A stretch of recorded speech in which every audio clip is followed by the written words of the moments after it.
પરંતુ એક બેઠક તેમના હાથમાંથી સરકી છે, બનાસકાંઠા બેઠક. તેને લઈને તેમણે દુઃખ પણ વ્યક્ત કર્યું છે.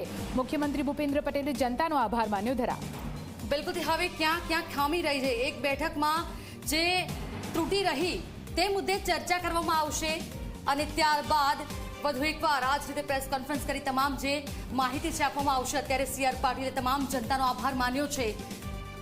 ગુજરાતમાં ચૂંટણીની પ્રક્રિયા શાંતિપૂર્ણ રીતે પૂરી થઈ છે. દેશની જનતાનો આભાર માનું છું.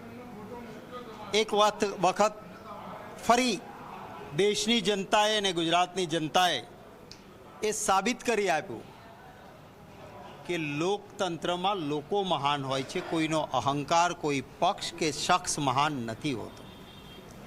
ભારતીય જનતા પાર્ટીએ લોકશાહીની તમામ બાબતોને જેટલો દુરુપયોગ કરીને તોડી શકાય એટલું તોડવાનો પ્રયત્ન કર્યો.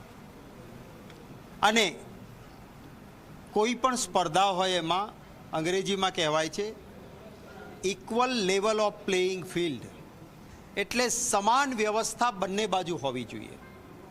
અને લોકશાહીમાં તો ખાસ આ વ્યવસ્થા હોવી જોઈએ કે બંને માટે. અને એટલા જ માટે આપણે ત્યાં વડાપ્રધાન હોય તો પણ ચૂંટણીમાં એ સામાન્ય વ્યક્તિ જેમ જ આજ સુધી વર્તન કરતા આવ્યા છે. ચૂંટણી કમિશન એ તટસ્થ રહેવાનું હોય, સમાન લેવલનું જે ફિલ્ડ ઊભું થવું જોઈએ, એટલે કે સમાન તક મળવી જોઈએ. એ ભારતીય જનતા પાર્ટી. આવજો હિમાંશુભાઈ, તમે લાલાભાઈ આવો. જે સમાન તક મળવી જોઈએ એ નહીં આપવાથી વિરોધ. તો નિધિ, અત્યાર સુધી જે પણ આ ચિત્ર સ્પષ્ટ થયું છે, અત્યાર સુધી એવું લાગી રહ્યું છે